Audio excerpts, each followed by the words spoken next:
छोटी चुटकी। माँ जोड़ यका माँ का घर मायका सभी का होता है। लड़कियों की माँ का घर मायका, परंतु लड़कों का घर माँ का घर होता है। जब ससुराल लड़के और लड़की दोनों का होता है तो मायका क्यों नहीं, उसे भी हम लड़कों का मायका बोल सकते हैं। होना चाहिए वैसे लड़कों का भी मायका मानना चाहिए। जब लड़के बाहर रहते हैं कमाने के लिए या हॉस्टल में पढ़ाई के लिए तो वो भी जब घर वापस आते हैं तो उतना ही खुश होते जितना कि लड़कियां अपने घर पहुंचते खुश होती है। यदि लड़कियां ससुराल जाती हैं मायके से तो कभी कभी किसी घटना की वजह से लड़कों को भी ससुराल रहना पड़ता है। ये क्रम चलता रहता है। आए हम एक कहानी से जुड़ते हैं। मेरी लिखी छोटी चुटकी से। छोटी चुटकी आज सुबह उठी तो माँ से बोली, मामा आज मुझे क्या खिलाओगी। माँ थके हुए अंदाज में बोली, चुपचाप उठो और स्कूल जाओ। चुटकी बोली, मामा बताओ ना प्लीज। माँ बोली, कम खाने की सोचो। तभी चुटकी दौड़कर चाची के पास गई। बोली, चाची चाची आप बताओ ना, सुनो मेरी बात तो, जरा सुनो ना। चाची बोली, अरे चुटकी जरा धीरे धीरे चलो, लड़कियों का इतना भागना अच्छा नहीं होता। चुटकी पूछी, क्यों चाची। चाची, कम सवाल जवाब किया कर समझी। 8 साल की चुटकी का दिमाग सुपर फास्ट जैसा चला करता था, खासकर सवालों की बौछार पर। चुटकी का आज जन्मदिन था। माँ और चाची ने कड़वी बात सुना के खराब कर दिया। चुटकी उठी और आंगन में लगे तुलसी के पेड़ के पास जा बैठी। इतने में उसकी सखी छोटी आई जिसका उम्र 6 साल था। छोटी बोली, क्या हुआ चुटकी, सुबह सुबह क्यों मुंह फुलाकर बैठ गई। अरे आज तो तेरा जन्मदिन है, फिर क्यों ऐसे बैठी है। क्या करूं छोटी, मेरा आज जन्मदिन और घर में किसी को याद ही नहीं है। अभी भैया का होता तो सबको याद रहता और धूमधाम से मनाया भी जाता।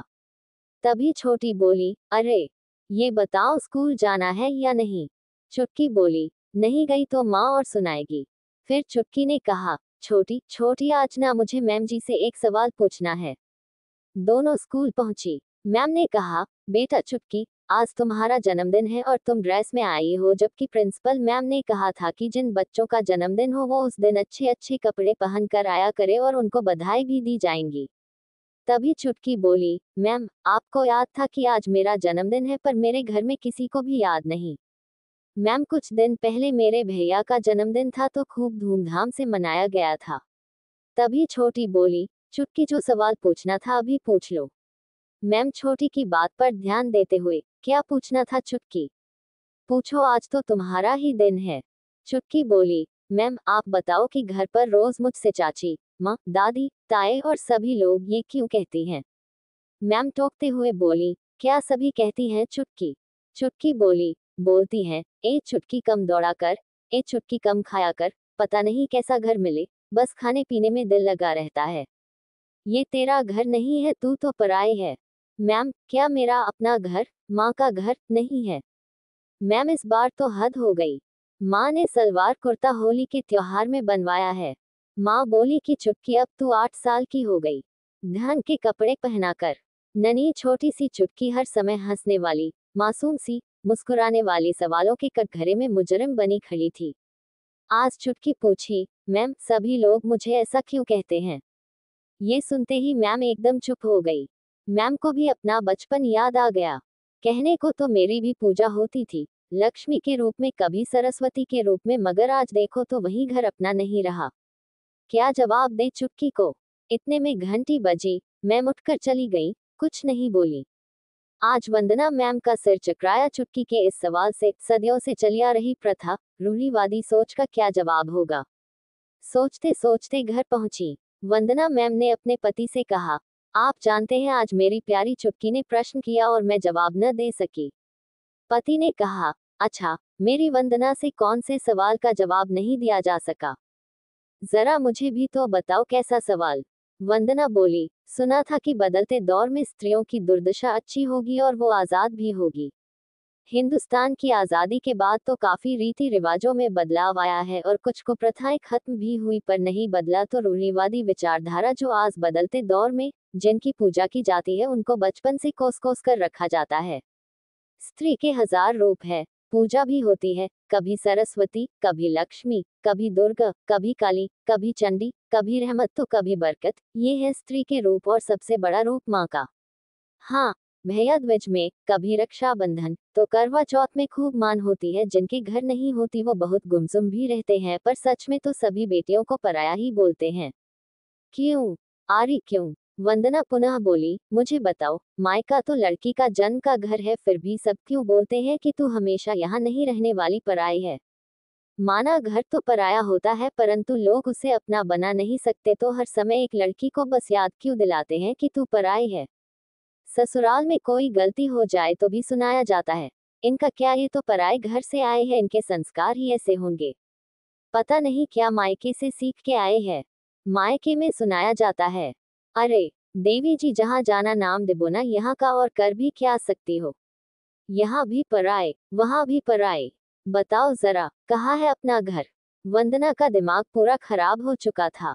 बोली अपने पति देव से, सुनो जरा मेरी बात, और तो और जिस घर में बचपन गुजरा वो शादी के बाद अपना क्यों नहीं रहता, क्योंकि वह घर बेटों का होता है इसलिए, या फिर माँ बाप के प्यार में कमी आ जाती है।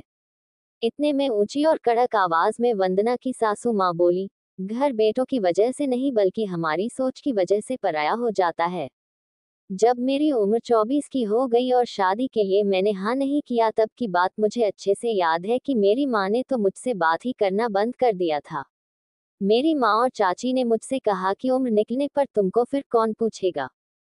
फिर खाने के समय कहती कि कम खाने की आदत डालो, वैसे भी शादी तो करोगी नहीं, इतना भी हम लोग कब तक पूरा करेंगे।